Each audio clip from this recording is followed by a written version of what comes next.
അപ്പോൾ ഇത് എൻ്റെ ഹോയ പ്ലാന്റ് ആട്ടോ. എൻ്റെ മുമ്പ് ഒരു വീഡിയോ ഇട്ടിട്ടുണ്ടായിരുന്നു. ആദ്യമായിട്ട് പൂത്തതാണ്. നല്ല ഭംഗിയുള്ള പൂവാട്ടോ, പ്ലാസ്റ്റിക്കിൻ്റെ പോലെ. മൂന്നാമത്തെ വർഷമാണ്. ഇപ്പോഴാണ് എനിക്കിത് പൂടുന്ന. കഴിഞ്ഞ കൊല്ലയിൽ മൊട്ടുണ്ടായിരുന്നു, പക്ഷേ അത് വിരിഞ്ഞില്ല. വളമൊക്കെ ഞാൻ യഥാക്രമം കൊടുക്കാറുണ്ട്, പക്ഷെ എന്താണെന്നറിയില്ല, വിരിഞ്ഞില്ല. കുറച്ച് നേരം വൈകിട്ടാണ് വിരിഞ്ഞിട്ടുള്ളത്.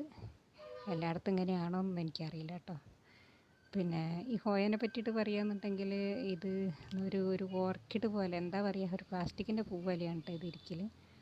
പിന്നെ തൊടുമ്പോഴൊക്കെ നല്ല കട്ടിയിലിരിക്കുക, പെട്ടെന്ന് കൊഴിഞ്ഞൊന്നും പോകില്ല എന്ന് തോന്നുന്നത്. എത്ര ഇരിക്കും എന്നുള്ളത് എനിക്കറിയില്ല, അതിനെ നോക്കിയെങ്കിൽ മാത്രമേ പറയാൻ പറ്റുള്ളൂ. പിന്നെ ഉള്ളൊരു കാര്യം എന്താണെന്ന് വെച്ചിട്ടുണ്ടെങ്കിൽ ഇതിന് വെയിൽ പറ്റില്ല. നല്ല തണലത്താണ് ഇത് വളർത്തേണ്ടത്. തണ്ടത്ത് നല്ല ഒരു ഷെയ്ഡിൽ വെച്ചിട്ട്, ഞാനിത് UV ഷീറ്റിൻ്റെ അടിയിലാണ് വെച്ചിട്ടുള്ളത്. അല്ലെങ്കിൽ വെയിൽ നേരിട്ട് വരാത്തൊരു ഭാഗത്താണ് വെക്കേണ്ടത്. കാരണം വെയിലിനെ ഇത് അത്രയ്ക്ക് ഇഷ്ടപ്പെടുന്നൊരു ചെടിയല്ല. എന്നാലും ഭയങ്കര ഭംഗിയുണ്ട് കേട്ടോ. എനിക്കും ഭയങ്കര സന്തോഷമായി. ഞാൻ ഓരോ ദിവസം ഇങ്ങനെ എൻ്റെ മൊട്ട് നോക്കി ഇരിക്കുകയായിരുന്നു. ഞാൻ മുമ്പ് മൊട്ടിട്ടപ്പോൾ ഞാൻ വീഡിയോ ഇട്ടിട്ടുണ്ടായിരുന്നു കേട്ടോ, അത് നിങ്ങൾക്ക് നോക്കിയാൽ മനസ്സിലാവും. അപ്പോൾ അവിടെ തൊട്ട് എത്രാമത്തെ ദിവസമാണ് ഇത് വിരിഞ്ഞിരിക്കുന്നതെന്ന് നിങ്ങൾക്ക് മനസ്സിലാവും. കുറച്ച് അധികം സമയം എടുക്കും. പിന്നെ ഓർക്കിഡ്, ആദ്യം വേറെ ഓർക്കിഡും കൂടി പൂവിട്ടു കേട്ടോ. എൻ്റെ അടുത്തൊരു 10-15 ഓർക്കിഡ് ഉണ്ട്. ഇപ്പം 5-6 മാസമായിട്ട് വളമൊന്നും എനിക്ക് കൊടുക്കാൻ കഴിഞ്ഞിട്ടുണ്ടായിട്ടില്ലായിരുന്നു. ഇപ്പോൾ രണ്ടാമത് ഞാൻ വളമൊക്കെ ഇട്ട് ഇപ്പോൾ ഓരോരുത്തർ പൂത്ത് തുടങ്ങി.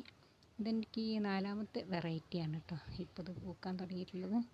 ഇനി വേറെയും അതേമാതിരി ഇനിയുണ്ട് ഒരു 8 വെറൈറ്റിയും കൂടി ഇനിയും പൂക്കാനുണ്ട്. പിന്നെ ഇത് പുതിയൊരു ജമന്തി കേട്ടോ. എനിക്കാണ് പുതിയത്. നിങ്ങളൊക്കെ കണ്ടിട്ടുണ്ടാവുമെന്ന് വിചാരിക്കുന്നു. ഞാനതായാലും ഇന്നലെ മണ്ണുത്തി പോയപ്പോൾ കണ്ടതാണ്. ഒരു കളറെ കിട്ടിയിട്ടുള്ളൂ. പിന്നെ ഇത് നിങ്ങൾ കണ്ടിട്ടുണ്ടാവും, കുറച്ചായി ഇറങ്ങിയിട്ടൊരു പച്ച കലർന്ന് വരുന്നൊരു ജമന്തിയാണ്. ഒരു ഓരത്തൊക്കെ പച്ച, നല്ല ഭംഗിയുള്ള ഒരു ഇതാട്ടോ. നല്ല സർവൈവ് ചെയ്യുന്ന ഒരു ടൈപ്പാണ് ഈ ജമന്തി. പിന്നെ നിങ്ങൾക്കൊക്കെ ഒരു അനുഭവം ഉണ്ടോയെന്ന് അറിയില്ല, ഈ ജമന്തികൾ ചില മണ്ണിലേക്ക് വരുമ്പോൾ നമ്മളതിൻ്റെ ഒറിജിനൽ കളറിൽ നിന്ന് മാറിയിട്ട് മറ്റൊരു കളറായിട്ട് വരുന്നത് കാണാം. എനിക്ക് തോന്നുന്നു pH ലെവലിൻ്റെ പ്രശ്നം കൊണ്ടാണെന്ന് തോന്നുന്നു കേട്ടോ. എനിക്കിവിടെ അതേപോലെ വിരിഞ്ഞിട്ടുണ്ടായിരുന്നു ഒരു ചുവപ്പ് ജമന്തി, മഞ്ഞയായിട്ട് വിരിഞ്ഞ അതേ കട്ടിങ് തന്നെ ഞാൻ വേറൊരു പോട്ടി മിക്സിലേക്ക് വെച്ചപ്പോൾ അതിൻ്റെ യഥാർത്ഥ കളറിൽ വിരിയുകയും ചെയ്തു. അപ്പോൾ അതേപോലെ എല്ലാവർക്കും നിങ്ങൾക്കൊക്കെ അങ്ങനെ അനുഭവം ഉണ്ടോയെന്ന് അറിയില്ല. ഏതായാലും ഞാൻ കുറച്ച് 10 മണിയൊക്കെ വേണമായിരുന്നു. അപ്പോൾ ഒരുപാട് ഒരു 5-8 കളർ 10 മണികൾ വാങ്ങിച്ചു. കാരണം വെച്ചാൽ 10 മണിയൊക്കെ എൻ്റെ അടുത്ത് നഷ്ടപ്പെട്ടു പോയിരുന്നു. പിന്നെ 2-3 തരം ജമന്തി വാങ്ങിച്ചു. ഇതൊക്കെ പുതിയതായിട്ട് വാങ്ങിയതാട്ടോ. പിന്നെ എൻ്റെ കയ്യിലില്ലാത്തൊരു കളറ്, മറ്റേ എന്താ പറയുക, ലെൻഡാന, കൊങ്ങിണിപ്പൂ എന്നൊക്കെ പറയില്ല, അത് വാങ്ങിച്ചു. പിന്നെ ഇതൊക്കെ കേട്ടോ ഞാൻ വാങ്ങിയ ജമന്തി, കണ്ടില്ലേ.